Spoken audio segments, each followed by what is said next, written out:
अस्सलाम वालेकुम बच्चों, मेरी आवाज़ आ रही है ना सबको?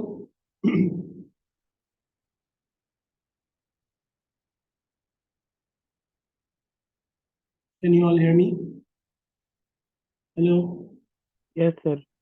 ठीक है। तो बेटा विदाउट वेस्टिंग एनी टाइम जल्दी से बस कंटिन्यू करते हैं। हमने जो जो कल पढ़ा था उसको जल्दी से रिवाइज करेंगे। Kirchhoff first law. Kirchhoff first law में हमने क्या पढ़ा था? Current entering a point should be equal to the sum of currents leaving that point. यही बात पढ़ी थी। और हमने फिर उसके थ्रू कुछ एग्जांपल्स की थी। ये एग्जांपल्स हमने देखी थी। अननोन करंट की वैल्यू आपने यहाँ कैसे फाइंड आउट की थी? आई की वैल्यू आपने करंट्स इन एक साइड पे रखे, करंट्स आउट का सम एक साइड पे रखा, और उसके बाद अननोन वैल्यू निकाली। टू में भी यही आई की वैल्यू इसी तरह निकाली थी। थ्री के अंदर आपने चेक किया था किरचॉफ लॉ सेटिस्फाई हो रहा है या नहीं। फोर में भी आपने आई की वैल्यू निकाली थी। आपको डायरेक्शन बताने का भी मैंने तरीका बताया था, आप साइन देख के डायरेक्शन बताते हो। फिर हमने सेकंड लॉ अप्लाई करना सीखा था। और सेकंड लॉ ये था कि sum of EMF, right, sum of EMFs around any loop should be equal to sum of PDs around that loop. तो ईएमएफ जो है वो आपके इनपुट होते हैं और पीडी जो होते हैं वो आपके आउटपुट होते हैं। और उससे आप इक्वेशन बनाना सीखते हो। हमने इस वाले एग्जांपल पे इस चीज़ को अप्लाई किया था और अननोन करंट की वैल्यू फाइंड आउट की थी। इस वाले एग्जांपल में हमने इसको एक लूप बना के यहाँ पे भी हमने जो है वो इक्वेशन बनाई थी और हमने अननोन रेजिस्टेंस की वैल्यू फाइंड आउट की थी। फिर हमने इस वाले एग्जांपल पे भी किरचॉफ लॉ दोनों अप्लाई किए थे और इस सर्किट के अंदर बेसिकली तीन अननोन करंट्स थे, आई वन आई टू और आई थ्री, और उनके अंदर हमने इस तरह लूप्स बना के और इक्वेशंस बना के फर्स्ट लॉ की भी और सेकंड लॉ की भी इक्वेशन बना के आई वन आई टू और आई थ्री को सॉल्व किया था। अब एक एग्जांपल और देख लेते हैं। यहाँ से कंटिन्यू करते हैं। अब हम चीज़ें पढ़ते जाएंगे, डिफरेंट सिनेरियोज देखते जाएंगे। ठीक है। और आगे पढ़ते जाएंगे चैप्टर। अब यहाँ पे एक कॉम्प्लिकेटेड सर्किट था जिसके अंदर हो सकता है बहुत सारे कंपोनेंट्स रखे हुए हों, लेकिन हमने उसमें से एक सिंपल सा लूप एक्सट्रैक्ट कर लिया। मतलब फॉर एग्जांपल ये वाला जो पार्ट है, ये वाला पार्ट मिसिंग है, तो यहाँ पे भी इसके बीच में भी कुछ लगा हुआ होगा, लेकिन हमने उस बात को इग्नोर कर दिया। फिलहाल हमने सब अपना एक सिंगल लूप निकाला है। ठीक है। अब यहाँ पे इक्वेशन बनाने की प्रैक्टिस करनी है इस लूप के अंदर दोबारा से, कि क्या इसके अंदर इक्वेशन बनेगी। So I want everyone to again just like yesterday try and make an equation out of this loop, और उस इक्वेशन को बना के मुझे दिखाओ। इसमें अब आपका मेन टारगेट यही होगा ना कि आपने साइंस को सही रखना है। ठीक है।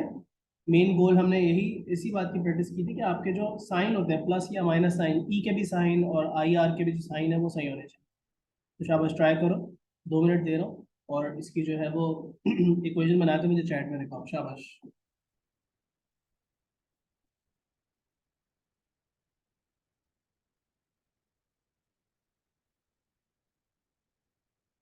अस्सलाम वालेकुम सर। वालेकुम सलाम जी बेटा, बताइए। जी सर, क्या करना है सर? ये जो एग्जांपल है बेटा, इसमें आपने इसकी इक्वेशन बनानी है सेकंड लॉ की। जी। लूप आप क्लॉकवाइज भी बना सकते हो, एंटी क्लॉकवाइज भी बना सकते हो, आपकी मर्जी होगी। तीन बैटरीज, तीन सेल्स लगे हुए हैं यहाँ पे। अगर आप उनकी डायरेक्शन देखो तो ये वाला सेल यूं लगा हुआ है और ये वाला सेल यूं लगा हुआ है, लेकिन ये वाला सेल यूं लगा हुआ है। ठीक है। फिर आप ज्यादातर करंट्स की डायरेक्शन देखो तो कुछ उसमें से क्लॉकवाइज भी जा रहे हैं, कुछ एंटी क्लॉकवाइज भी जा रहे हैं। So it's really up to you कि आपने लूप एंटी क्लॉकवाइज बनाना है या क्लॉकवाइज बनाना है। मैं पर्सनली यहाँ पे एंटी क्लॉकवाइज लूप बना लूंगा, इस तरह का लूप बना लूंगा।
किसी ने बनाई इक्वेशन अभी तक?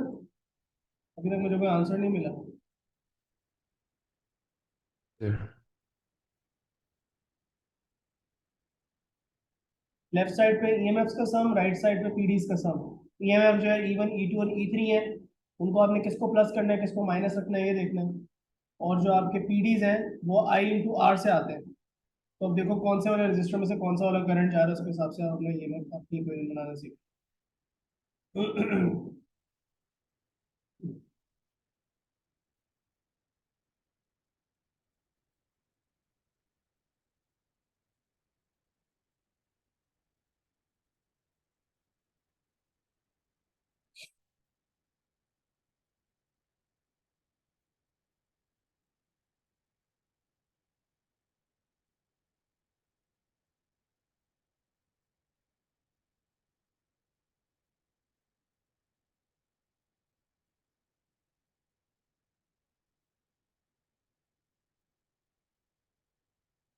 जी बच्चों, स्टिल थिंकिंग।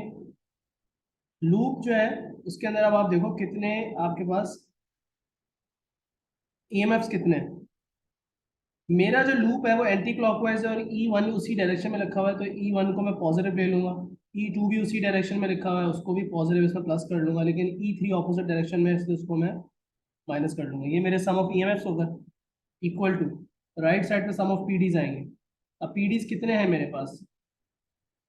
इसके अक्रॉस, इस रजिस्टर के अक्रॉस पीडी है, इस रजिस्टर के अक्रॉस पीडी है V1, V2,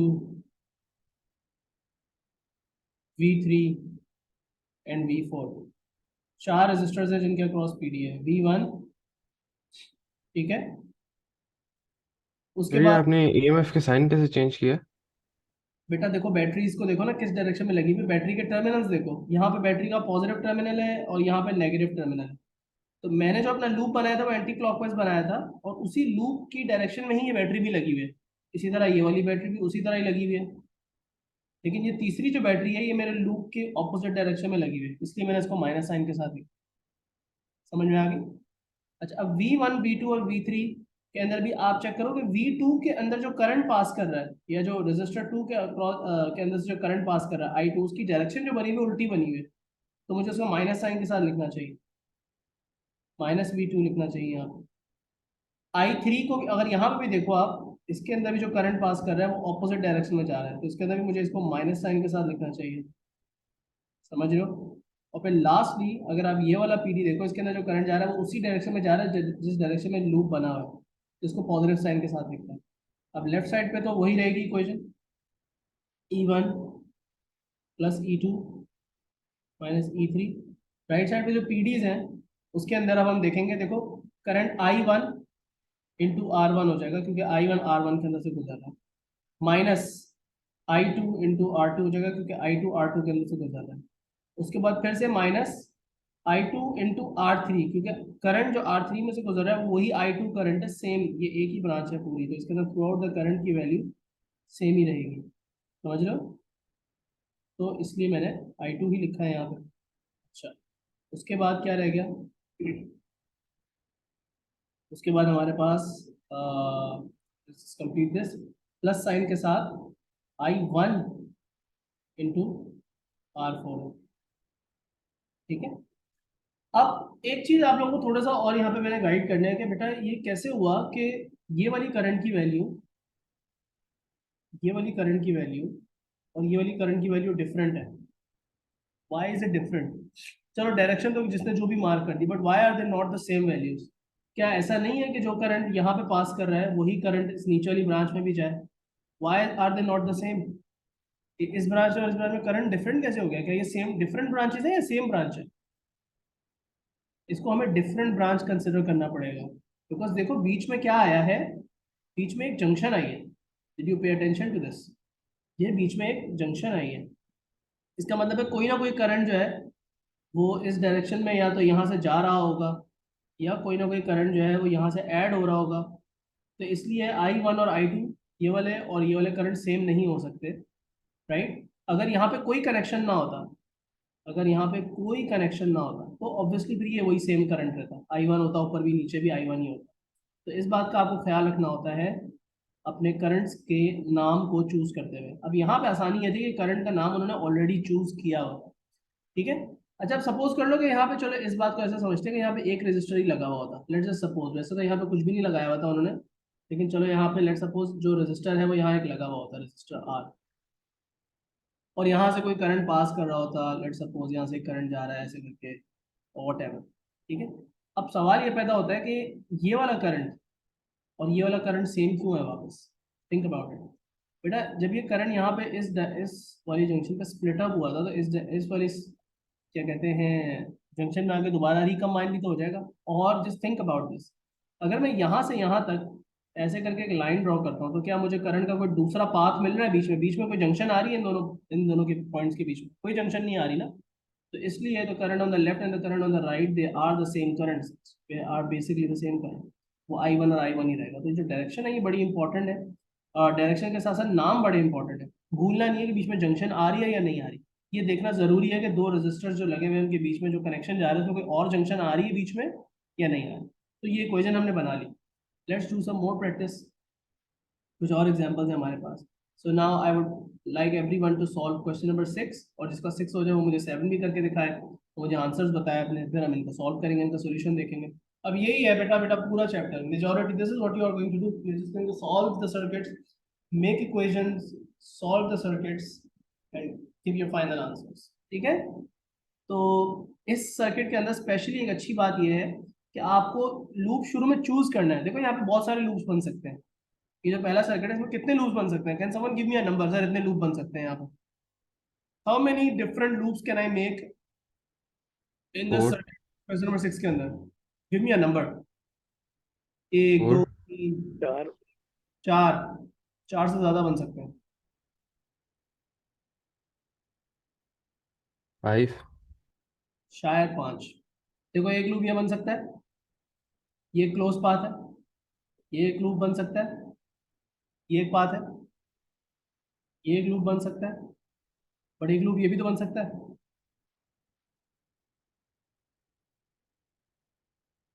ये भी पाथ है, एक ये भी तो बन सकता है लूप, ये भी तो एक पॉसिबल लूप है, ये भी तो एक पॉसिबल लूप है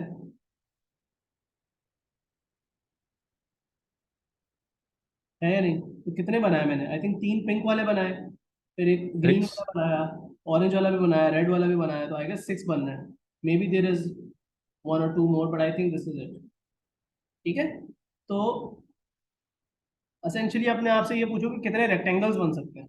may be like think about it like this, how many rectangles can you see? So you see for example one rectangle, and then you see two rectangles, and you see three rectangles, but then you see, okay, here is another rectangle, and this is another rectangle, and this whole thing is another rectangle. So इस तरह number of rectangle, but circuit जरूरी नहीं हमेशा rectangle की shape में हो, कभी triangles वगैरह की शेप में भी होते हैं अक्सर। वो आपको एग्जाम के क्वेश्चन में इस तरह भी कनेक्शन बने हुए नजर आएंगे। सो it's not really about rectangles, अगर लाइन स्ट्रेट है तो हाँ।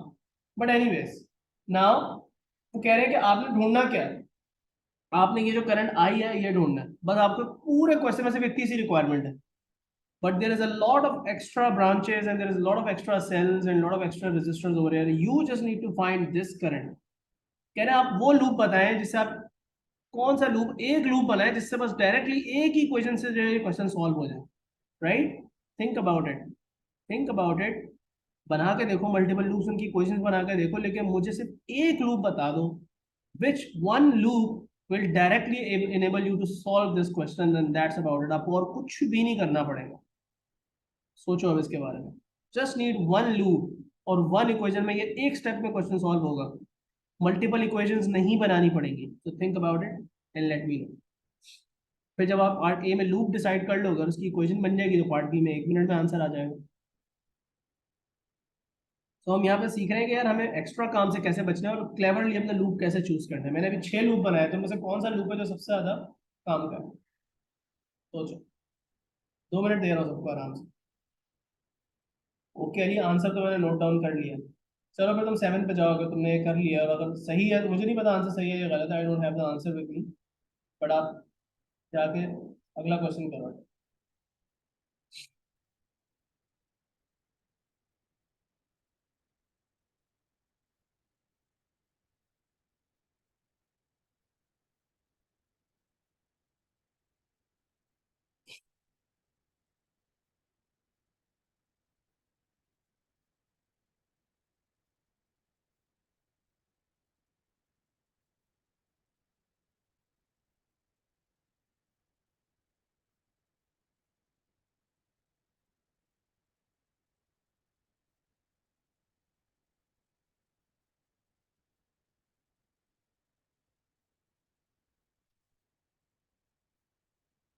दो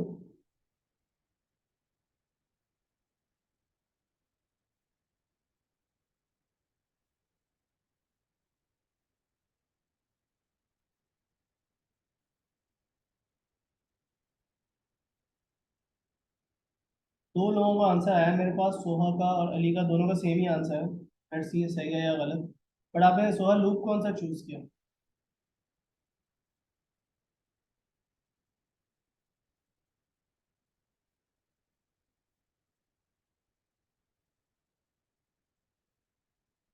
जैद और आसान। आप लोगों ने क्या लूप बनाया बेटा? सुलेमान तुमने क्या लूप बनाया है? Fahad.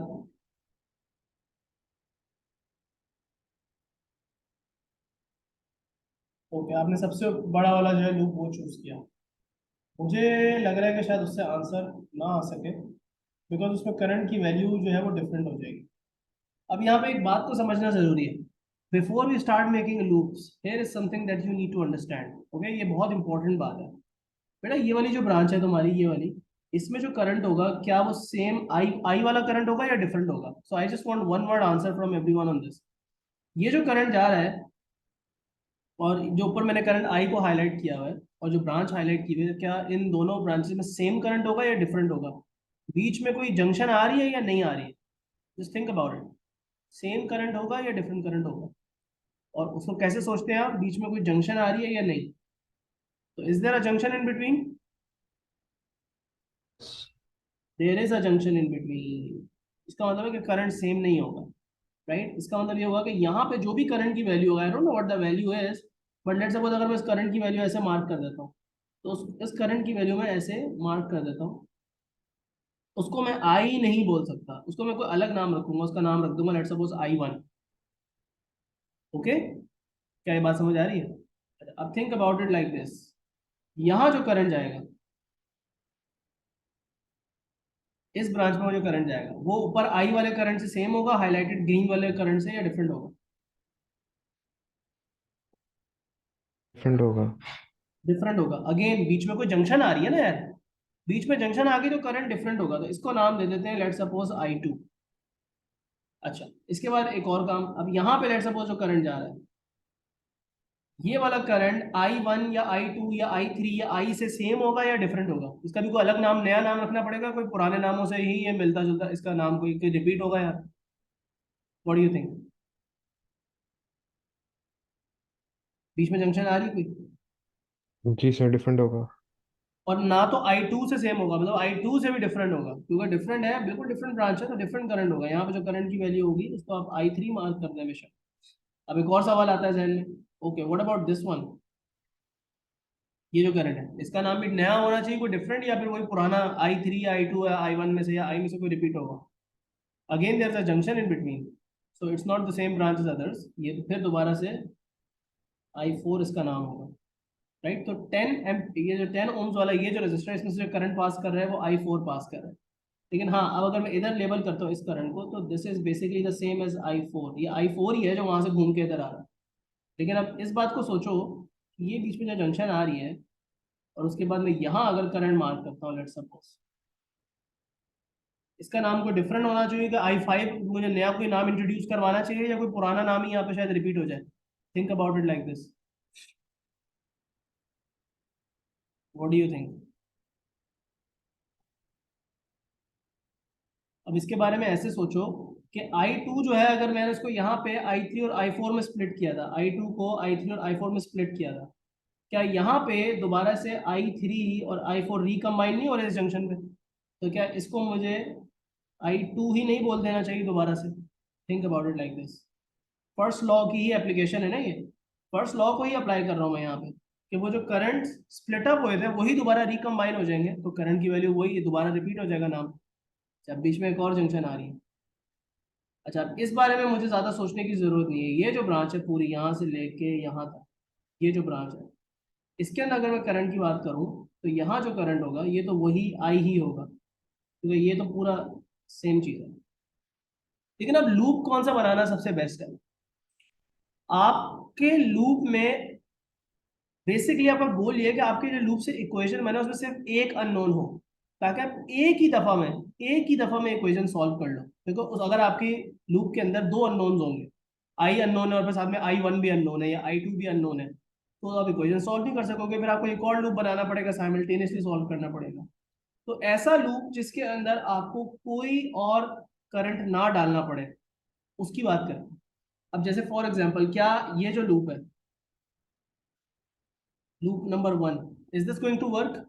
Just give me a yes और नो कि सर ये लूप सही है या गलत है। What do you think?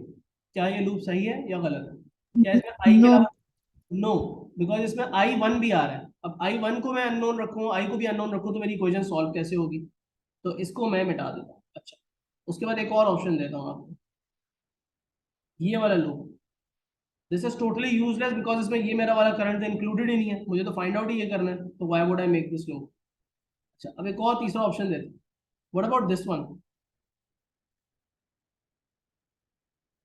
क्या ये लूप ठीक है? इसके अंदर भी कोई डिफरेंट करंट आ रहा है, कोई अननोन वैल्यू डिफरेंट मुझे डालनी पड़ेगी या नहीं डालनी पड़ेगी? आई तो डाल रहा हूँ, लेकिन साथ में तो और कौन सी वैल्यू मुझे इंक्लूड करनी पड़ेगी? आई टू की तो इंक्लूड नहीं करनी पड़ेगी, बिकॉज आई टू किसी रेजिस्टर के अंदर से पास नहीं कर रहा। तो आई टू को मल्टीप्लाई, देखो आई को आर से मल्टीप्लाई करना होता है ना, तो आई टू किसी आर के अंदर से तो पास ही नहीं कर रहा। तो आई टू का मसला नहीं है, मसला किसका है? मसला आई फोर का है, क्योंकि आई फोर जो है वो इस रजिस्टर के अंदर से पास कर रहा है, तो मुझे आई फोर इंटू टेन लिखना पड़ेगा। अब मैं आई फोर कैसे ढूंढूंगा, ये मेरे लिए प्रॉब्लम बन जाएगा। तो I need to get rid of this one as well. तो what is the best option? कोशिश ये करो कि बीच में कोई और, आपके रास्ते में कोई और रेजिस्टर भी ना आए। तो बे, बेशक कोई दूसरा करंट आ जाए, लेकिन रास्ते में कोई और रेजिस्टर ना आए। ये देखो, इस वाले पाथ में कोई रेजिस्टर नहीं आ रहा और बीच में, देख रहे हो? मुझे सिर्फ और सिर्फ इस चीज की टेंशन लेनी है कि आई इंटू टेन में कर दूंगा, उसके बाद आई टू किसी रजिस्टर में से नहीं गुजर रहा, आई थ्री किसी रजिस्टर में से नहीं गुजर रहा, ये भी किसी रजिस्टर से नहीं गुजर रहा, और ये तो मेरा वही आई ही रिपीट हो रहा है। बट अगेन, मुझे कुछ भी नहीं करना पड़ेगा यहाँ पे, सिर्फ और सिर्फ सुकून से मैं अपना आई ही उस इक्वेशन में डालूंगा, बाकी सब मेरी टेंशन जो है वो नहीं रहेगी। तो the equation will be very very simple, just look at this. तो अगर मैं इसकी इक्वेशन बनाता हूँ, इस लूप के अंदर कितने ईएमएफ्स आपको नजर आ रहे हैं? अच्छा, how many EMFs? Left side पे आते हैं ईएमएफ्स और राइट साइड पे आते हैं PDs. So how many EMFs do you see in this loop? कितनी बैटरीज आ रही है रास्ते में? दो आ रही है। दोनों को ऐड करना चाहिए या सब्ट्रैक्ट करना चाहिए? इस वाली बैटरी को देखो, इस बैटरी की डायरेक्शन यूं है, नेगेटिव से पॉजिटिव की डायरेक्शन में एरो बना है, और इसकी डायरेक्शन भी यूं है। मतलब कि दोनों बैटरीज, सब्ट्रैक्ट। दोनों ही बैटरीज मेरे लूप की डायरेक्शन में ही लगी हुई है, एंटी क्लॉकवाइज ही लगी हुई है। So all I need to do is just do 5 + 5 on the left hand side. What about the right hand side? Right hand side पे पीडीज आएंगे। अब कौन से पीडीज आ मेरा रहे हैं? टू टू तो पॉजिटिव टर्मिनल से गुजर रहा है। क्या कह रहे हो बेटा? ये ईएमएफ टू तो पॉजिटिव टर्मिनल से गुजर रहा है। नहीं, बात तो तुम फिर समझे नहीं बेटा। एरो जब मैं बैटरी का बनाता हूँ तो मैं किस तरह बनाता हूँ? सिंपल सी बात है, ये पॉजिटिव टर्मिनल है, ये नेगेटिव टर्मिनल है, तो the cell is basically facing, for me the cell is facing this way. समझ रहे हो बात को? तो मेरा जो लूप है वो भी तो इसी डायरेक्शन में जा रहा है, नहीं जा रहा? जो मेरा लूप है वो इसी डायरेक्शन में ही जा रहा है ना अली? जी। तो इसका मतलब मुझे इसको पॉजिटिव भी लेना है। अगर ये सेल यूं लगा हुआ होता कि इसका नेगेटिव टर्मिनल राइट साइड पे होता और पॉजिटिव टर्मिनल ऑपोजिट साइड पे फेस कर रहा होता, तो फिर ये सेल दूसरी तरफ लगा हुआ होता, मेरे लूप के अगेंस्ट जा रहा होता ये। तो मैं इसको क्या कर लेता, फिर मैं इसको नेगेटिव लेता, लेकिन अभी मुझे कोई जरूरत नहीं है ऐसा कुछ करने की। सो ये वाला सेल भी ऐसे ही लगा हुआ है, तो ये वाला सेल भी ऐसे ही लगा हुआ है। नाउ पीडीज में मुझे क्या करना है? सिर्फ और सिर्फ मुझे ये वाला पीडी लेना है, रजिस्टर ही बीच में यही आ रहा है, V1। इसको मैं डायरेक्टली लिख देता हूँ, I इंटू टेन, और ये क्वेश्चन 1 मिनट में सॉल्व हो गया। 5 + 5 10 होता है, 10/10, 1 एम्पेयर इज माई आंसर। तो the question took literally 1 minute to solve if you just know which loop to find। तो ट्रिक ये है कि कम से कम रेजिस्टर्स आए, डिफरेंट करंट्स की वैल्यूज आपको आइडेंटिफाई करनी आनी चाहिए कि हाँ भाई इस ब्रांच में और इस ब्रांच में करंट सेम होगा या डिफरेंट होगा। अगर एक I1 नाम है तो दूसरी ब्रांच में करंट को I1 ही बोलना है या I2 बोलना है या I3 बोलना है, नया नाम देना है या नहीं नाम देना। आइडेंटिफिकेशन फर्स्ट ऑफ ऑल, कि बीच में जंक्शन आ रही है या नहीं, इसको देखना है। दूसरी बात आपने ये आइडेंटिफाई करनी है कि भाई कम से कम रेजिस्टर्स कौन से पाथ में आ रहे हैं, ताकि मुझे उनको अपनी इक्वेशन में इंक्लूड ना करना पड़े, सिर्फ मैं जिससे कंसर्न हूँ वो वाले को इंक्लूड करूँ और मेरा काम हो जाए. So this is how we did question number 6. Can you now try 7? 7 को देखोगे अब आप. Use Kirchhoff second law to reduce the resistance R. अब इस सर्किट के अंदर बीच में कोई अलग से भी ब्रांचेस निकल रही हैं, देखो ये भी ब्रांच जा रही है, ये भी ब्रांच जा रही है, बट उन्होंने उसको कट ऑफ कर दिया. वो कह रहे हैं आपका काम ही नहीं है, आप सिर्फ इस लूप की टेंशन ले जो आपके सामने है. यहाँ पे तो एक ही लूप बन रहा है. इस लूप को देखें आप, और इससे हमें देख के आर की वैल्यू निकाल दो. तो ये तो बहुत आसान क्वेश्चन है, 6 के मुकाबले में this is much much easier. इसको सॉल्व करो, उसके बाद मैं मुझे आंसर बताओ, फिर मैं बताता हूँ सही है या गलत.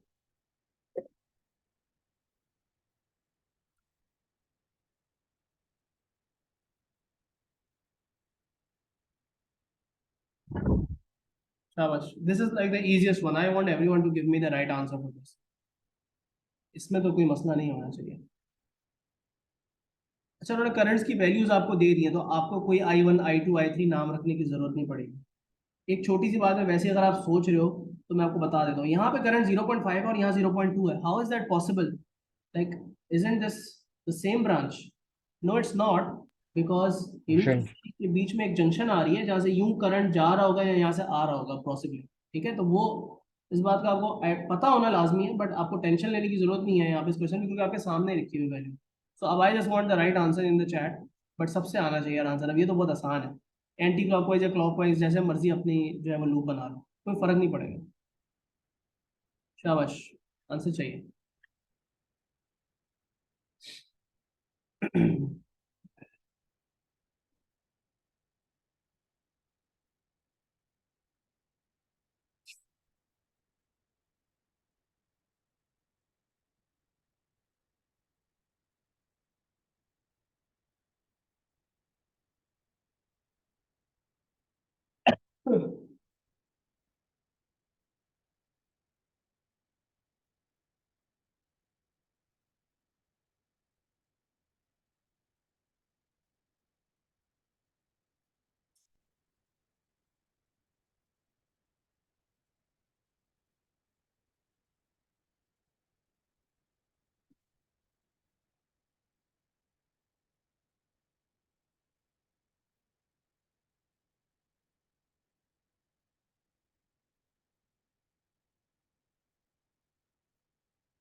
So if you are done with this, you can go to the question number 9. Okay.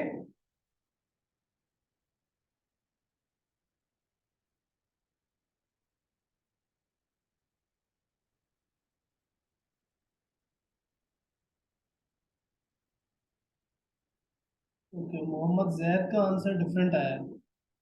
एक आंसर आया 18, एक आंसर आया 58. तो they are both different answer. इसमें से कौन सा सही है मुझे नहीं पता अभी. Let's see.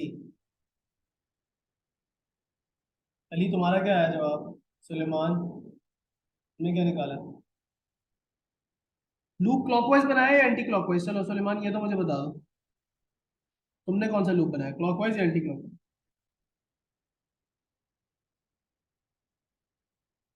किधर गए बच्चे? Anti clockwise. Anti clockwise. चलो, अब जैसे तुमसे तुम कह रहे हो वैसे वैसे मैं कह रहा हूँ. अब मुझे बता सकते हो कि इसमें ईएमएफ वाली साइड पे मैं क्या लिखूं, लेफ्ट साइड पे क्या इक्वेशन लिखूं? ये इक्वल टू है. इस साइड पे क्या लिखूं, कितने ईएमएफ आ रहे हैं, उनकी क्या वैल्यूज है, मुझे बस बता दो. तुम लिखवाओगे एक एक करके सारी बात. जी.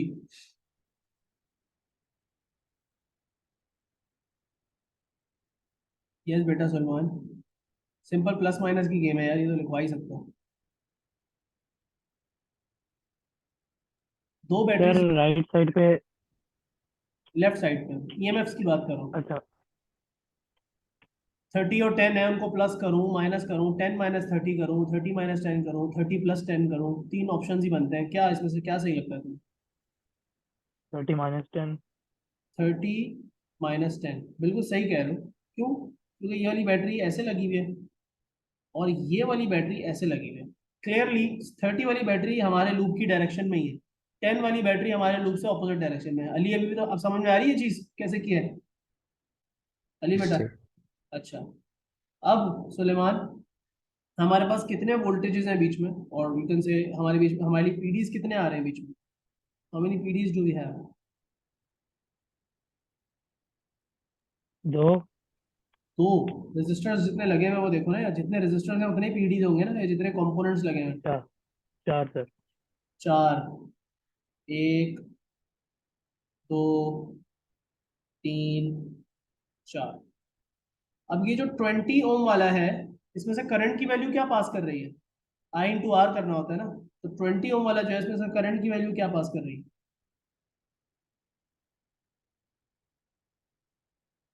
इस जगह से क्या करंट की वैल्यू गुजर रही है?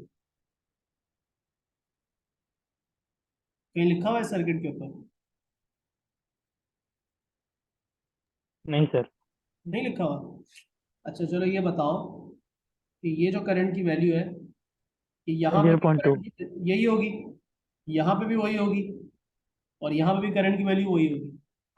तो बेसिकली जी। समझने की बात ये थी मेरे बेटे कि आपका जो ये सर्किट का ये जितना ये वाला पार्ट है ना, जिसको मैं ऑरेंज शेड कर रहा हूँ, ऑरेंज शेड जितना भी कर रहा हूँ, इस पूरे सर्किट के पार्ट में करंट की वैल्यू 0.2 हो। बट ये वाला जो पार्ट है, यहाँ पे एक जंक्शन, दो जंक्शन मैंने सर्किल की दिख रही हैं। अब ये जितना ये वाला जो यस। पार्ट है सर्किट का, इसमें करंट की वैल्यू 0.5 है। 5। क्योंकि बीच में डिफरेंट पाथ्स निकल रहे हैं जो कि उन्होंने शो नहीं किए हुए हमें, लेकिन हमें एटलीस्ट जंक्शन तो नजर आ रही है। समझ गए बेटा? तो हमें ये समझ में आ रहा है कि हमारा 20 इंटू क्या करना है, मैंने ये 0.2 इंटू 20 करना है। समझ में आई?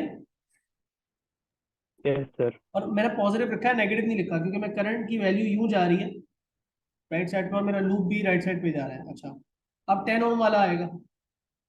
10 ओम वाला मेरा पहला जो रजिस्टर है जो नीचे की तरफ है, अब इसके बारे में बात कर लेते हैं। इसके अंदर से करंट कितना पास कर रहा है? इसमें से कितना करंट? 0.2। सेम 0.2, तो क्या लिखूंगा? 0.2 इंटू 10, और ये भी पॉजिटिव ही है 10। क्योंकि सेम डायरेक्शन में करंट जा रहा है जिस डायरेक्शन में लूप जा रहा है। समझ गए? हो गई बात। अब जी अगला, सर। अब अगला जो 10 ओम वाला है उसमें क्या लिखूंगा? 0.5 और पॉजिटिव लिखूँ या इंटू नेगेटिव? 10। पॉजिटिव या नेगेटिव? पॉजिटिव। पॉजिटिव ही है, तो ये भी प्लस ही होगा। और उसके बाद 0.5 इंटू आर। आर 8। मुझे ढूंढना है। आर मैं अभी यहाँ से सॉल्व करके निकाल लूंगा। लेफ्ट साइड पे आ रहा है 20, और ये कितना हो जाएगा? 0.2 इंटू 20 कितना होता है? 4 होता है। ये 4 हो जाएगा, प्लस 0.2 इंटू 10 कितना होता है? 2 हो जाएगा। 2। 0.5 इंटू 10 कितना होता है? 5 हो जाएगा, और ये हो जाएगा 0.5 आर। तो 4 plus 2 6, 6 plus 5 11, 20 minus 11 9, 9 divided by 0.5, कितना आंसर आ गया? 18। 18 होम्स। किसने सही जवाब दिया था? सोहा का आंसर बिल्कुल ठीक आया था। Sir how to know that we should add EMFs और माइनस देम?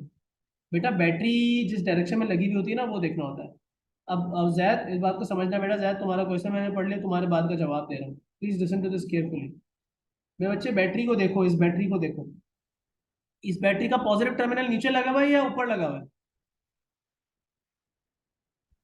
ऊपर। नहीं, पॉजिटिव टर्मिनल का पूछ रहा हूँ। बैटरी का पॉजिटिव टर्मिनल कौन सा वाला होता है?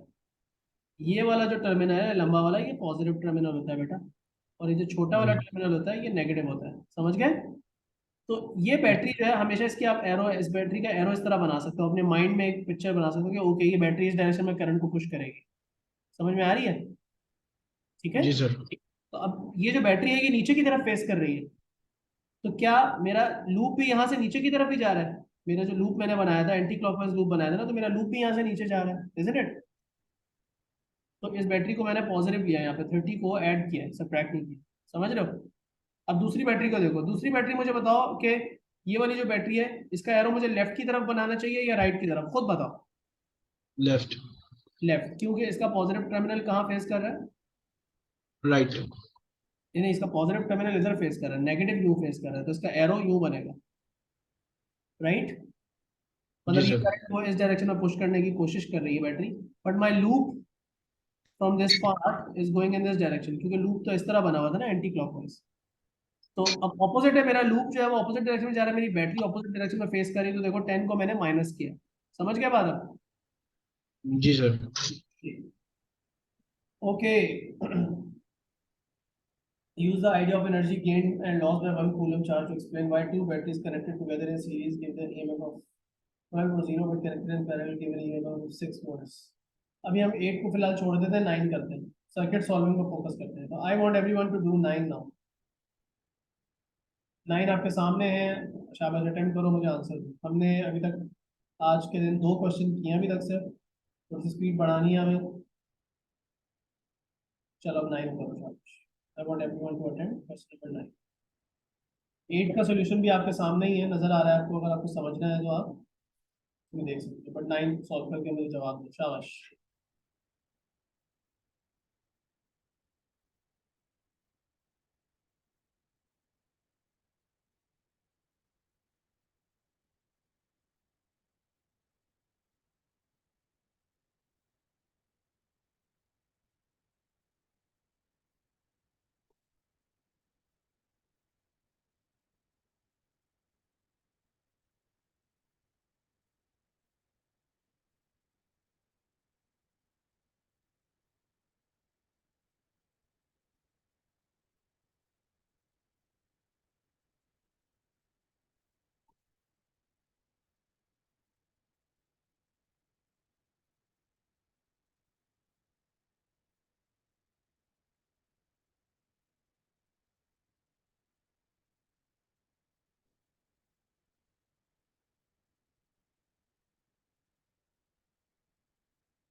दोस्तों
जी, anyone got the answer for 9? Basically 3 unknown currents हैं आपके पास, I1, I2 और I3, क्योंकि 3 एमीटर लगे हुए ना, तो उन तीनों के आपने जवाब देने हैं। ये आपका यहाँ पे गोल है कि आपने 3 अननोन करंट्स जो है वो ढूंढने और उसका जवाब देना है। सो आओ जल्दी से इसको देखें कि ये कैसे सॉल्व होगा। तीनों करंट्स को नाम दे दो और डायरेक्शन उनकी नहीं बनी हुई, तो डायरेक्शन अब आपके ऊपर है। बट मैंने कहा था ऑनेस्टली कि यार कोई मसला नहीं है, आप अपनी मर्जी से डायरेक्शन बना दो, it's really up to you. So let's suppose जैसे I1 की जो डायरेक्शन है जो यहाँ से पास करेगा उसको मैं I1 नीचे की तरफ बना देता हूँ। ठीक है, हो सकता है कि रियलिटी में ये करंट ऊपर की तरफ फ्लो कर रहा हो, ये बात बहुत इंपॉर्टेंट है, इस बात को समझो कि हो सकता है वाकई में ऊपर की तरफ जा रहा है, डजेंट मैटर। बट आप कोई भी एक डायरेक्शन बना दो। अब A2 जहाँ पे बना हुआ है, जो एमीटर बना हुआ है, वहां पे मैं करंट की direction for example I guess I don't know, I will make it like this. ठीक है, इट डजेंट मैटर, मुझे ज़्यादा सोचने की ज़रूरत नहीं है इसके लिए। देखो आंसर अगर नेगेटिव आएगा तो it will just tell me कि ओके ये मैंने जो डायरेक्शन बनाई थी असल में उसकी ऑपोजिट है, लेकिन इक्वेशन में अपने एरो के हिसाब से बनाओ। और फिर जो I3 है जो यहाँ पे बनेगा इसकी डायरेक्शन मैं ऐसे बना देता हूँ। समझ गए बेटा? ठीक है, तो I1, I2 और I3 मैंने ढूंढना है। अब मुझे इक्वेशंस फॉर्म करनी पड़ेंगी और लूप्स बनाने पड़ेंगे, लूप्स बना के मैं इक्वेशन बना दूंगा। अब जैसे एक लूप जो है वो मैं इस तरह का लूप बनाऊंगा, और ये लूप मैंने बनाया है क्लॉकवाइज, देख रहे हो आप, क्लॉकवाइज लूप बनाया है। अब ये जो लूप मैंने बनाया है इसके अंदर इक्वेशन कैसे फॉर्म होगी, जल्दी से इसको जल्दी से देखते हैं, शाबाश। ये लूप 1 है, लूप 1 की इक्वेशन बनाने जा रहा हूँ। तो लूप 1 की जो इक्वेशन बनेगी उसके अंदर एक ही EMF है 10, और उसके बाद इसके अंदर जो पोटेंशियल डिफरेंस आ रहा है वो ये वाला आ रहा है, ये वाला। इसके अंदर जो करंट पास कर रहा है वो 20 है, सॉरी 20 ओम के रेजिस्टर में से जो करंट पास कर रहा है वो I1 करंट। तो I will write 20 into I1, 20 I1। अब I2 भी इसके अंदर से आ रहा है, मतलब करंट यहाँ से जो गुजरेगा, ये वाला जो करंट यहाँ से गुजर रहा है ये I2 है, बट ये किसी रेजिस्टर में से पास नहीं कर रहा, so I wouldn't make into my equation, it will make it into my equation because I2 किसी रेजिस्टर में से तो पास नहीं कर रहा, तो मुझे इसकी कोई वोट बनाने की जरूरत नहीं पड़ेगी। अच्छा, मैंने E लिख दिया यहाँ पे, यहाँ पे E लिख दिया, but I know the value of the EMF, so I just right 10। और I1 की वैल्यू बड़े आराम से मिल गई मुझे, 10/20, and that will be 0.5 ampere. तो पहला आंसर तो मेरे पास पहली इक्वेशन से ही आ गया, मुझे कुछ साइमल्टेनियसली भी नहीं करना पड़ा, राइट। अब एक और लूप बनाते हैं। अब एक लूप ये वाला बना के देख लेते हैं, ये भी क्लॉकवाइज लूप बना के देख लेते हैं। ये लूप नंबर 2 हो गया, इसकी इक्वेशन यहाँ बनाते हैं। अब इसके अंदर जो बैटरी लगी हुई है वो उसी डायरेक्शन में लगी हुई है जिस डायरेक्शन में मेरा लूप है, और वो 5 वोल्ट्स की बैटरी है। उसके बाद I2 का जो करंट है, मेरा लूप यहाँ से गुजर तो रहा है, लेकिन अगेन I2 किसी रजिस्टर में से पास नहीं हो रहा, तो I2 को मैं अपनी इक्वेशन में तो नहीं डाल सकता, तो I2 तो ऐसे ही रह जाएगा। लेकिन अब इसके अंदर से जो करंट पास कर रहा है 20 ओम में से, यहाँ से जो करंट पास कर रहा है उसमें से करंट I3 वाला पास करेगा, राइट। इस पूरी ब्रांच में ये नीचे वाली ब्रांच है, यहाँ से लेके यहाँ तक ये सेम करंट है, I3 की ब्रांच है। तो यहाँ से मैंने अपना I3 वो 20 × I3 कर देना है। अब अगेन इसको ये भी एक ही स्टेप में सॉल्व हो गया, 5/20, so that gives me 0.25 amperes। ये भी सॉल्व हो गया, इजी। अब मेरा सिर्फ और सिर्फ बच गया I2। अब I2 के लिए मुझे कोई ज़रूरत नहीं है कि मैं अपना सेकंड लॉ की इक्वेशन बनाऊँ, आपने फर्स्ट लॉ भी तो पढ़ा हुआ है। और फर्स्ट लॉ क्या होता है? फर्स्ट लॉ आप किसी जंक्शन के ऊपर जो है वो इक्वेशन डिसाइड करो। ये जंक्शन आप बना लो यहाँ पे, let's make a proper junction, ये आपकी जंक्शन हो, इस जंक्शन के ऊपर मैं तीसरी इक्वेशन बनाऊँ। ठीक है बेटा। अब ये जो थर्ड इक्वेशन बनेगी वो कैसे बनेगी, इस जंक्शन में जो करंट्स एंटरिंग है और जो करंट्स लीविंग है उनको आपने अरेंज करना होता है। तो करंट्स एंटरिंग कौन सा है इस जंक्शन में? I1 एंटरिंग है, और I2 और I3 लीविंग है। होपफुली सबको समझ में आ रही है, बहुत आसान चीज़ है, isn't it? अच्छा, अब क्या होगा, I1 की वैल्यू मुझे पता है कितनी है, कितनी है भाई I1 की वैल्यू? 0.5 एम्पियर। I2 की वैल्यू मुझे नहीं पता, I3 की वैल्यू मुझे पता है 0.25, और इसको बस मैंने रीअरेंज किया तो मेरे पास आंसर आ गया 0.25 एम्पियर की। अच्छा, मजे की बात, मेरे सारे आंसर आए भी पॉजिटिव, ये भी पॉजिटिव आया, ये भी पॉजिटिव आया, ये भी पॉजिटिव आया। इसका मतलब जो मैंने करंट्स की डायरेक्शन मार्क की थी बिल्कुल तुक्का था, मैंने कोई ज्यादा सोचा नहीं था, वो डायरेक्शन भी सारी ठीक ही मार्क की, मुझे उनको किसी को चेंज करने की जरूरत नहीं वापस जाके। All clear? तो ये है आपकी प्रैक्टिस यार सारी, और भी एग्जाम्पल्स हैं और भी करवा देता हूँ। लेकिन ये है कि अब आप टेक्निकली जाके देखो तो आप पासवर्ड के क्वेश्चन कर सकते हो solve, but let's just first continue with the chapter and learn a few more things. अब हमें रजिस्टर कॉम्बिनेशंस की इक्वेशन आप लोगों ने पढ़ी हुई है। आपने पढ़ा था कि जब रजिस्टर सीरीज में लगे हुए होते हैं बेटा, तो इनका आप रेजिस्टेंस कैसे कंबाइन करते हो? रजिस्टर जो सीरीज में लगे होते हैं इनका रेजिस्टेंस कैसे कंबाइन होता है? R is equals to R1 plus R2 plus R3, right? That's what you do. अच्छा, और अगर पैरेलल में रेजिस्टेंस लगे हुए हो, रेजिस्टर्स अगर पैरेलल में लगे हुए हो तो उनकी आप इनको कैसे आप कंबाइन करते हो रेजिस्टेंस को? 1/R1 is equal to 1/R1 plus 1/R2 plus 1/R3। इसको मैं कोशिश करता हूँ ऐसे करके लिख लूँ ताकि आप वो रेसिप्रोकल लेना भूलो नहीं। बच्चे क्या करते हैं कि रेसिप्रोकल लेना भूल जाते हैं, याद है कि एंड में इस आपने जो ढूंढा है राइट साइड पे कैलकुलेशन करके वो 1/R ढूंढा है, तो आपको आंसर में उसका रेसिप्रोकल लिखना होता है। तो what one way to get around this is right this,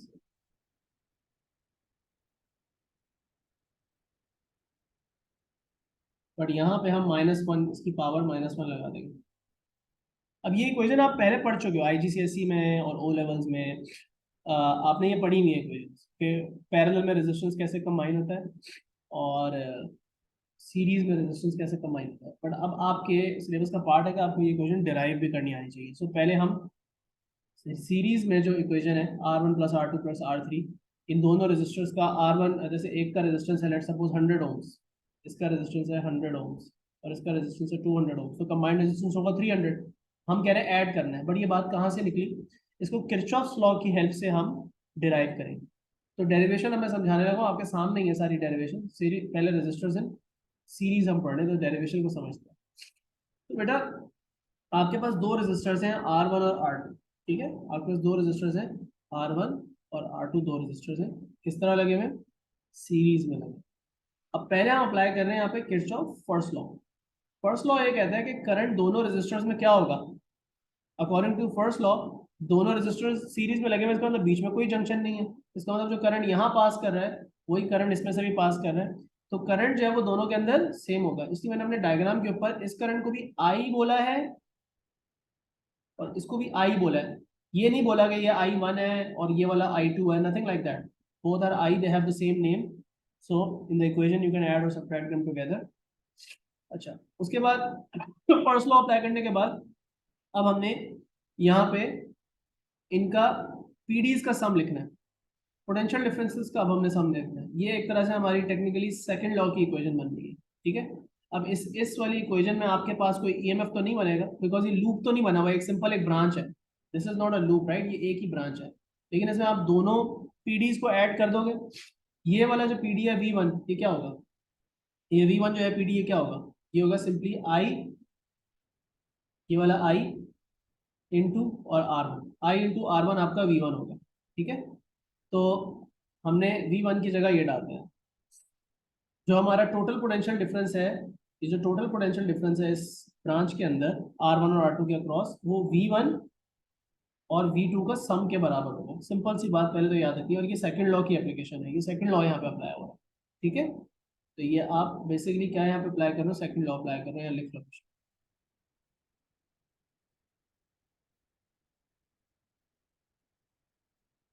अच्छा, तो दोनों का पीडीज का सम लिखे रहो। आपने क्या लिखा है यहाँ पे? I इंटू R1 इसकी जगह लिख दिया और I इंटू R2 इसकी जगह लिख दिया। I इंटू R1 और I इंटू R2 का जो कंबाइंड वैल्यू है, मतलब R1 और R2 की जो कंबाइंड वैल्यू है उसको हम R कहते हैं, मतलब इस पूरे दोनों रेजिस्टेंस का जो कंबाइंड रेजिस्टेंस है उसको R कहते हैं। अगर तो I इंटू R जो है वो मेरा कंबाइंड पोटेंशियल डिफरेंस का एक्सप्रेशन बन गया, ठीक है? सो मैंने किरचॉफ सेकंड लॉ यहाँ पे लगा ली, ठीक है? सेकंड लॉ लग गया मेरे पास। अब मैं कर क्या रहा हूँ? अब सिंपली यहाँ पे मैं राइट साइड पे I को कॉमन लेता हूँ, राइट साइड पे I को कॉमन लेता हूँ। अगर मैं राइट साइड पे I को कॉमन लूंगा तो दोनों लेफ्ट साइड और राइट साइड पे I कैंसिल आउट हो जाएगा। देख लो कैसे, बहुत आसान है। ये देखो, इसको मैं ऐसे करके लिख सकता हूँ, I into R left side same रहेगी, राइट साइड पे I कॉमन आ जाएगा और R1 प्लस R2 ब्रैकेट में आ जाएगा। क्या कैंसिल हो रहा है? I और I कैंसिल हो रहा है, तो बची क्या इक्वेशन? फाइनल फॉर्म में क्या है? R is equal to R1 plus R2, ठीक है? तो सिंपल डेरिवेशन है, literally 2 steps, maybe 3 steps, and that's all. तो ये डेरिवेशन आपकी जो है वो आती है, एग्जाम में इसका क्वेश्चन आ जाता है। कहते हैं शो करें कि 2 या 3 रेजिस्टेंस लगे हुए हैं तो इनका resistance R1 plus R2 plus R3 कैसे होगा सीरीज में, ठीक है। तो ये काम जो है वो आपको करना आना चाहिए। अब इसी तरह हम इसके बाद देखेंगे इसको पैरेलल, बीच में पहले मैं लाइन बना दूं। अब ये जो 2 पेजेस पे जो पूरी डेरिवेशन है ये रेजिस्टेंस इन पैरेलल की। अब आपको ऑलरेडी पता है कि पैरेलल में रेजिस्टेंस निकालते कैसे हैं, लेकिन प्रॉब्लम सॉल्विंग में आप कर लोगे, लेकिन मैं आपको क्या बता रहा हूँ, डेरिवेशन बता रहा हूँ, और इसके अलावा मैं बाद में 2-3 ट्रिक्स भी बताऊंगा। बट ये डेरिवेशन उस वाली पहली वाली से बहुत सिमिलर है, बस एक डिफरेंस है, अभी मैं आपको समझा दूँ। तो हो ये रहा है यहाँ पे कि अब आपने एक सर्किट का कोई पार्ट उठाया, जैसे वहां पे भी सर्किट का एक पार्ट उठाया था, एक सिंपल पैरेलल सी ब्रांच उठा ली, सिंपल एक सीरीज में ब्रांच उठा ली थी। अब आपने कॉम्प्लिकेटेड सर्किट का एक सीधा सा एक सिंपल सा पार्ट उठा लिया जिसमें 2 पैरेलल में रेजिस्टर्स लगे हैं, तो एक जंक्शन ये रही और एक जंक्शन ये रही। इसका मतलब है कि ये जो पूरी ब्रांच है और ये जो पूरी ब्रांच है, ये दोनों R1 और R2 वाली ब्रांचेस पैरेलल में, राइट, समझ गए।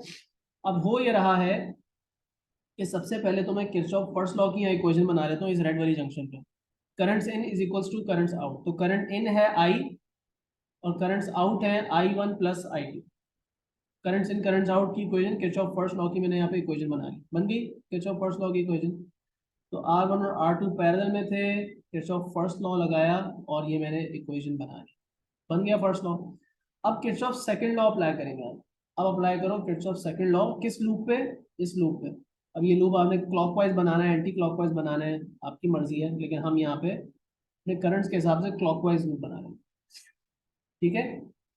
यहाँ पे मैंने क्लॉकवाइज लूप बनाया, तो देखो मेरी बात समझना। अब 2 पीडीज है मेरे पास, एक पीडी ये वाला है, ठीक है, इसको मैं V1 कह देता हूँ, और एक पीडी ये वाला है, इसको मैं V2 कह देता हूँ। इसको मैं क्या कह देता हूँ, इस वाले पीडी को, इसके क्रॉस जो पीडी है इसको V2 कह देता हूँ, ठीक है।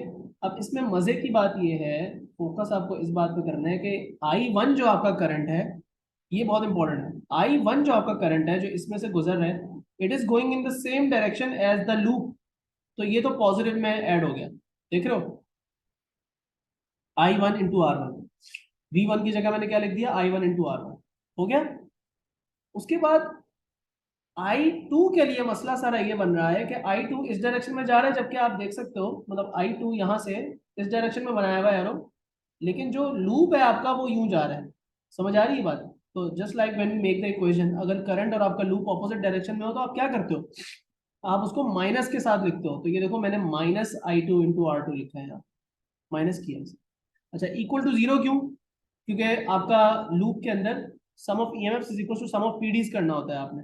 तो ये आपके PDs थे और ये आपका इस लूप के अंदर EMF है। EMF इस लूप में है ही नहीं, इस लूप में आपको कोई बैटरी नजर आ रही है, नहीं नजर आ रही, इन दोनों इस लूप के बाहर कहीं अलग से लगी हुई होगी battery. There is no battery in this loop and that's why EMF को हमने 0 लिखा, राइट। तो ये सेकंड लॉ को अप्लाई किया हमने यहाँ। अब आगे बात को समझते हैं कि यहाँ पे ये जब इक्वेशन कंबाइन हो गई और ये इक्वेशन बन गई, अब आगे क्या करेंगे हम, पढ़ो जरा और से पढ़ो। This equation state that the two resistors, right side पे आओ इसको पढ़ो। This equation state that the two resistors have the same PD. ये बात ओ लेवल में पढ़ी थी कि पैरेलल में पीडी जो है वो सेम होता है। मतलब ये जो इसको मैंने एक को लिखा हुआ है V1 और एक को लिख देता हूँ अगर V2 इसके अक्रॉस, लेकिन ये V1 और V2 दोनों सेम होते हैं। क्या ये बात आपको याद है ओ लेवल से कि पैरेलल में पीडी सेम होता है, पैरेलल में पीडी दोनों ब्रांचेस के अंदर सेम होता है। तो हम इन दोनों पीडीज को कॉमन नाम हमने क्या दे दिया, V का नाम दे दिया, सिंपल। हम इन दोनों को अलग अलग V1 और V2 का नाम देने की जरूरत ही नहीं है, हमने इनको अलग अलग नाम देना ही नहीं है। क्या ये बात समझ में आ रही है। तो इसलिए हमने करंट को, जब टोटल करंट की बात हमने की, total current is basically equal to V upon R।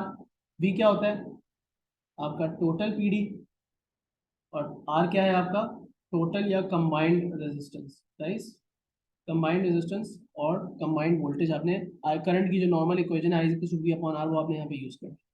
लेकिन I1 के लिए जो इक्वेशन यूज होगी, I1 के लिए जो यहाँ से करंट जा रहा है उसकी इक्वेशन क्या होगी, मतलब ये वाला जो I1 है इसको मैंने अभी सब्स्टिट्यूट करना है।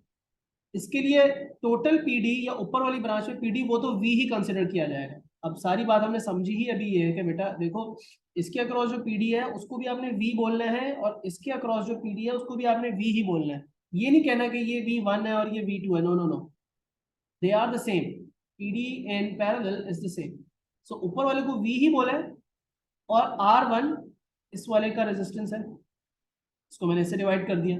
तो इस वाली ब्रांच में जो पोटेंशियल डिफरेंस है और इस वाली ब्रांच में जो रेजिस्टेंस है उनको डिवाइड किया, तो मेरे पास I1 करंट की एक्सप्रेशन आ गई, I1 की एक्सप्रेशन आ गई मेरे पास। ओके, अब इसी तरह ये वाली इक्वेशन हो गई। अब ये वाली इक्वेशन को देखो, दूसरी वाली इक्वेशन, इसमें क्या है, V/R2, या I2 के लिए आपने बना ली कि इस ब्रांच में जो करंट जा रहा है वो V/R, लेकिन R2 डालूंगा यहाँ पे दूसरी ब्रांच के लिए। तो हमने दोनों ब्रांचेस के लिए I1 और I2 को V और R के टर्म्स में लिख लिया। अच्छा, अब ये बन गई इक्वेशन मेरे पास। अब मैं क्या करने जा रहा हूँ, अब जब ये मेरे पास दोनों एक्सप्रेशंस आ गई, ये I1 को रिप्लेस करेगी, सब्स्टिट्यूट होगी इधर। ये जो ओरिजिनल इक्वेशन बनाई थी, मैं I1 को दोबारा से सर्कल करता हूँ ताकि आपको नजर आए।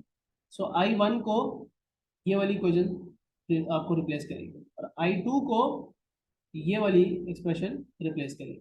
तो देखो अब मैं क्या करूँगा, होगा क्या, समझना आप बात को। ये वाली जो एक्सप्रेशन थी, ये वाली जो एक्सप्रेशन है जिसको मैं हाईलाइट करने जा रहा हूँ येलो से, इस एक्सप्रेशन को यहाँ पे रीराइट करके लिखते हैं,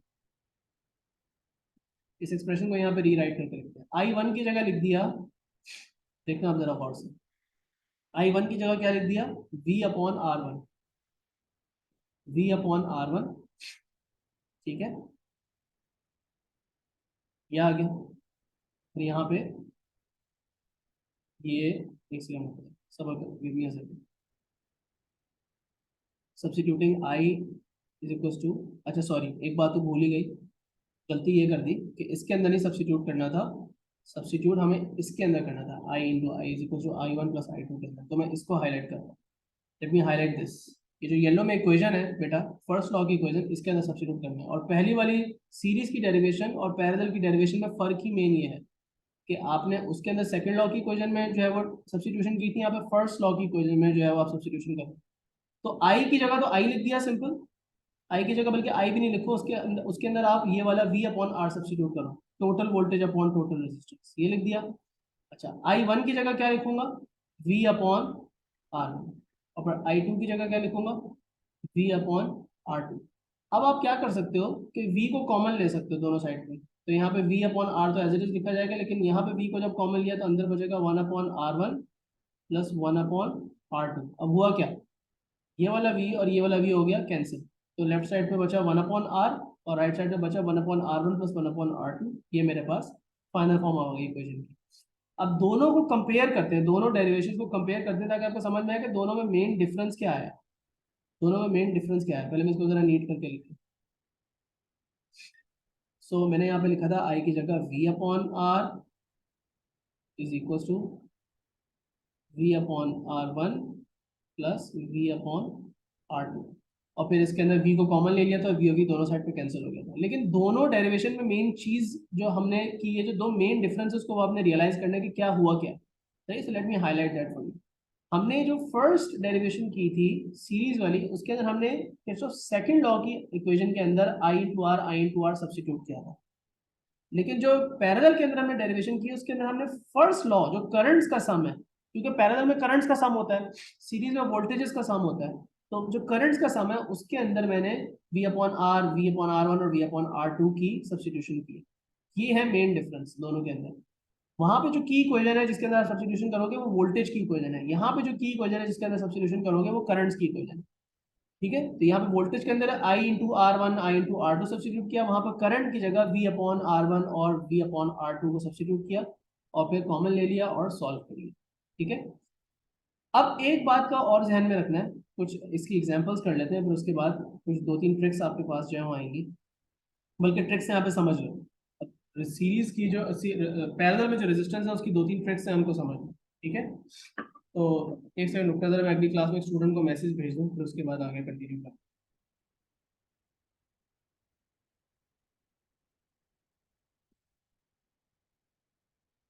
ऑलराइट, आखिरी चीज आज हम की क्लास में, जो आज की क्लास में कर रहे हैं उसको समझ लो पहले। तो हम कर ये रहे हैं कि आप पैरेलल में रेजिस्टेंस निकालने की एक ट्रिक समझ रहे हैं।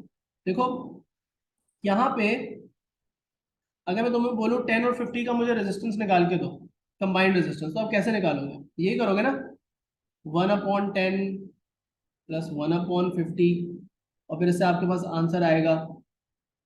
आंसर क्या आएगा 1/10 प्लस 1/50 करने में? जरा जल्दी से चेक करके बताओ। 3/25 आ रहा है, लेकिन आपको पता है कि ये 1/r के बराबर है, तो इसका जो r है वो आपका वो 25/3 के बराबर होगा। मतलब कि इस आंसर का अगर मैं रेसिप्रोकल ले लूँ, मतलब 1 डिवाइडेड बाय आंसर कर दूँ, तो मेरे पास आंसर आ जाएगा 8.33। अब ये तरीका थोड़ा सा टीडियस है और इसको मेंटली नहीं कर सकते। तो अगर आपके पास दो रेजिस्टर्स हो पैरेलल में और उसका आप जल्दी क्विकली निकालना चाह रहे हो, टाइम थोड़ा सा बचाना चाह रहे हो, तो उसकी ट्रिक ये है। अब ट्रिक समझना बेटा गौर से। अगर आपके पास दो रेजिस्टर्स हो, ये सिर्फ दो से ज्यादा रेजिस्टर पे नहीं है, ठीक है, ओनली 2, ये 3 रेजिस्टर अगर पैरेलल में लगे हुए या 4 लगे हुए हो तो उस पर काम नहीं करेगा। तो ये ट्रिक क्या है कि आप प्रोडक्ट अपॉन सम ले लो। क्या? आपका जो कंबाइंड रेजिस्टेंस है वो क्या हो जाएगा? प्रोडक्ट अपॉन सम। प्रोडक्ट कैसे लेते हैं? प्रोडक्ट का मतलब होता है दोनों को मल्टीप्लाई करना। सम क्या होता है? दोनों को प्लस करना। सो 500/60, राइट? या जैसे भी करना है इसको, 2 मिनट में आपके पास आंसर आ गया 8.33 होगा। समझ में आई बात सबको? Is this clear? Should I go to the next trick? दूसरी ट्रिक और भी ज्यादा हेल्पफुल है, और उसमें तो आपको लिटरली कैलकुलेटर भी उठाने की जरूरत नहीं पड़ती। ठीक है, सीरीज के लिए कोई खास ट्रिक से नहीं है, क्योंकि सीरीज में तो आपने जाहिर सी बात है यार ऐड ही कर रहे हो, तो कोई ट्रिक नहीं है। पैरेलल के अंदर थोड़ा फॉर्मूला टेढ़ा मेढ़ा होता है। ठीक है, दूसरी बात आपने जो याद रखनी है, देखो अब इसमें आपने एक बात नोटिस की, अगर दोनों का रेजिस्टेंस निकालते हुए, तो जरा इस बात को समझो। 10 और 10 और 50 ओम्स का जब आपने कंबाइंड रेजिस्टेंस निकाला, तो आपके पास जो फाइनल वैल्यू आई है बेटा, क्या वो 50 से बड़ी आई है? नहीं। क्या वो वैल्यू 10 और 50 के बीच में आई है? नो। क्या वो वैल्यू 10 से भी छोटी आई है? Yes, isn't it? तो ये बात बहुत जरूरी है याद रखना। ये कोई ट्रिक तो नहीं है, बट ये सिंपल सा फैक्ट याद रखना बहुत जरूरी है मेंटली क्वेश्चंस को सॉल्व करने में। और इलेक्ट्रिसिटी के टॉपिक में इस चीज का डायरेक्ट कोई लर्निंग आउटकम नहीं लिखा हुआ, बट ये चीज आपकी ये वाली पीस ऑफ नॉलेज टेस्ट होती है बार बार। जो नंबर 2 पे बात लिखी हुई है ना, this is very important. Combined resistance will be less than even the smallest individual resistor in parallel। तो अगर मेरे पास यहाँ पे, मैं आपको एक और एग्जांपल देता हूँ, let me just give you another example. तो यहाँ पे हमारे पास एक रेजिस्टर लगा हुआ है 0.1 ओम्स का, और यहाँ पे एक रेजिस्टर लगा हुआ है 1000 ओम्स का। मेरा सवाल का जवाब और जरा सुनना। इन दोनों का जब मैं कंबाइंड रेजिस्टेंस निकालूंगा, मेरा आंसर 1000 से बड़ा आएगा या 1000 से छोटा? पहला सवाल तो ये है। आंसर जो है मेरा 1000 से ज्यादा आएगा या 1000 से कम? बताओ। कम आएगा। अच्छा, 0.1 से ज्यादा आएगा या 0.1 से कम? ऊपर वाली एग्जांपल देखो और इसी बात को यहाँ पे अप्लाई करो।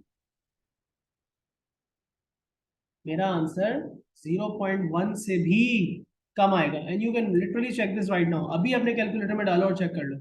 1/0.1 प्लस 1/1000 और फिर उसका इनवर्स लो, या फिर प्रोडक्ट अपॉन सम कर लो। 0.1 into 1000 divided by 0.1 plus 1000, and what do you get? You get 0.099। क्या आ रहा है?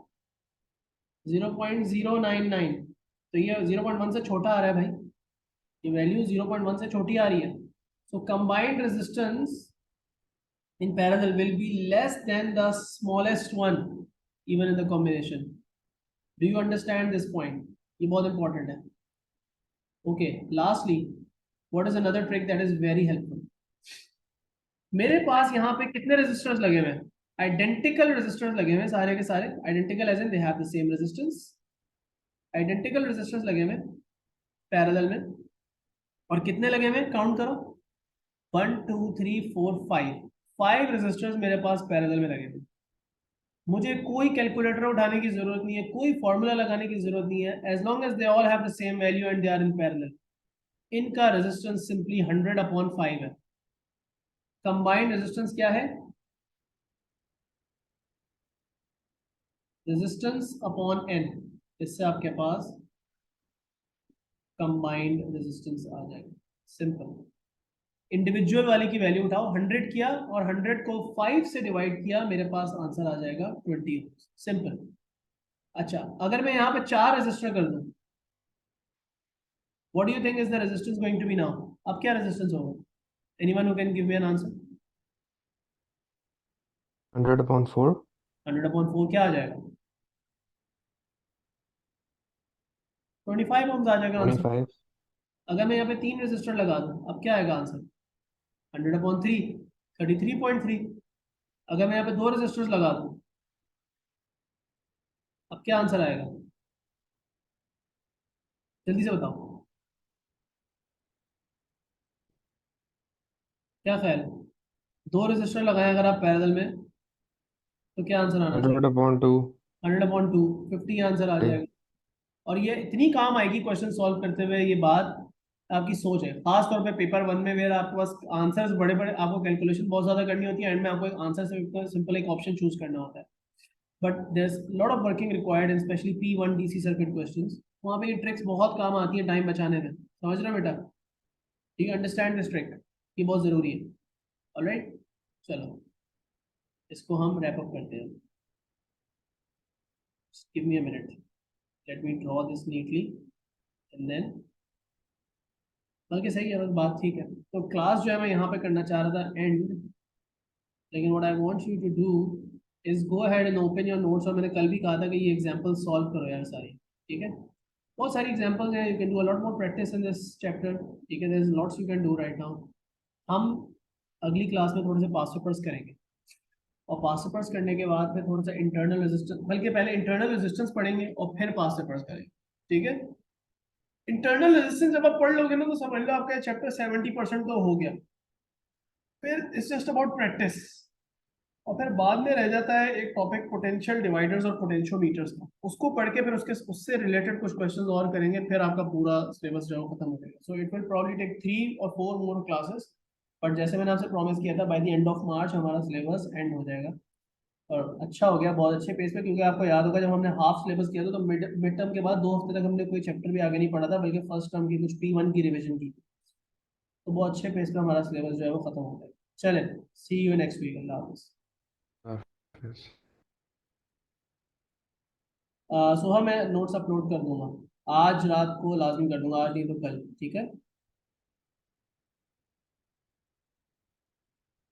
नहीं, मेरा टॉपिकल बस क्वेश्चन करूंगा जैद, टॉपिकल पहले इस टॉपिक के करूंगा ना,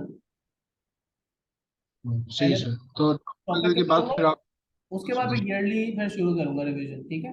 फिर टॉपिकल की प्रैक्टिस अब अपने उन पे जितनी करनी है करो, मुझसे जो पूछना है पूछो, but I start with early revision, ठीक है? Because if you go through my old ठीक। Videos, if you go through my old videos, तो उसमें टॉपिकल क्वेश्चन मैंने पहले करवाए, मैं जैसे हर टॉपिक करवाने के बाद आपको पता है मैं 8-10 पासिबल क्वेश्चन करवाता हूँ। So there is lots of topical practice that you can already find in the videos, और उनके टाइटल में भी लिखा हुआ है कि इसको पास से पढ़ जाएगा। सो उनको पहले गो थ्रू कर लो, उसके अलावा फिर और क्वेश्चन खुद से प्रैक्टिस कर लो, फिर हम ईयरली रिवीजन करेंगे, ठीक है? ठीक है सर। अल्लाह हाफिज़।